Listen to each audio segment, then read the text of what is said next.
Salut! Aujourd'hui on se retrouve dans la 528i pour une opération assez simple, changement d'un capteur ABS à l'avant. Donc qu'est-ce qui fait qu'on doit changer le capteur ABS? J'ai un voyant ABS ainsi qu'un voyant anti-patinage qui s'allume, donc ça veut dire que l'ABS et l'anti-patinage sont désactivés. Parmi les autres symptômes que vous pouvez avoir le régulateur qui ne marche plus, le compteur de vitesse qui ne marche plus, et aussi vous pouvez avoir la vitesse des essuie-glaces qui se réduit, enfin qui fonctionne pas, c'est-à-dire qu'avec une 39, je ne sais pas si vous avez fait gaffe, quand vous roulez, en fait la vitesse des essuie-glaces s'adapte à votre vitesse, et des fois ça marche plus, tout simplement parce que les infos envoyées par les capteurs ABS sont pas bonnes. Et donc en général, faut le changer. C'est pas une pièce qui est très chère, et c'est pas une pièce qui est très compliquée à changer, donc je vais vous montrer tout ça tout de suite. C'est parti. Donc on lève la voiture, rien de bien compliqué. On démonte les écrous de roue, là non plus rien de bien compliqué, surtout quand on a une péteuse. Et une fois qu'on a tombé la roue, on passe derrière. Le capteur ABS, il est juste là. Donc juste derrière l'étrier de frein. Donc c'est une clé en 6, une clé Allen de 6 qu'il vous faut pour le démonter. Ça se démonte assez facilement. Normalement, c'est pas là que ça grippe. Vous pouvez y aller tranquillement.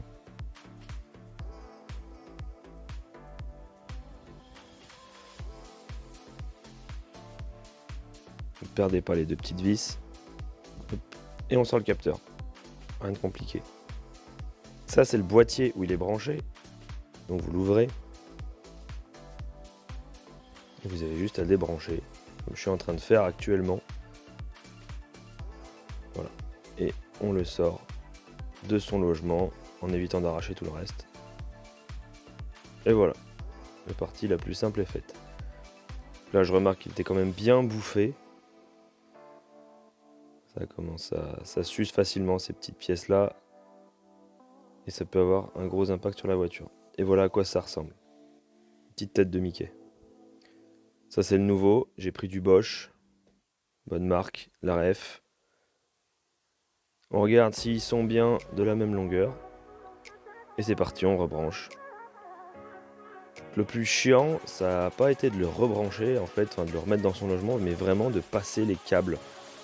D'utiliser un petit peu de graisse pour les faire passer dans leur logement, surtout ceux où ils viennent se clamper dans une pièce en métal. Voilà, là je le remets bien en place. Mes deux petites vis. Et là voilà, la partie chiante où il faut le remettre dans son logement. Bon, tu peux voir que du coup c'est une opération qui est assez rapide. Il suffit de juste dévisser les deux vis et d'enlever le capteur. Et puis de remettre le nouveau capteur, le rebrancher. Petite difficulté, c'est juste pour passer le câble, mais avec un peu de graisse ça passe. Voilà, donc ça peut t'aider à régler des problèmes facilement sans que ça te coûte très cher. Juste pense bien quand tu as ce genre de problème, va sur le site rielom.com, c'est RALOEM.com, où tu pourras trouver avec le numéro de série de ta voiture la pièce qui correspond exactement à ce que tu cherches. Il y a plusieurs références. Si tu commandes genre sur Autodoc ou Escaro, voilà.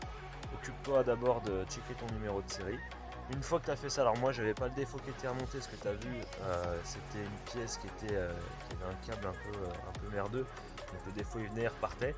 Mais si tu as le défaut qui est présent, tu prends ton ordi, tu supprimes les défauts et normalement tu ne devrais pas être emmerdé. Je te remercie d'avoir suivi cette vidéo et je te dis à la prochaine pour une autre aventure avec une autre bagnole. Salut!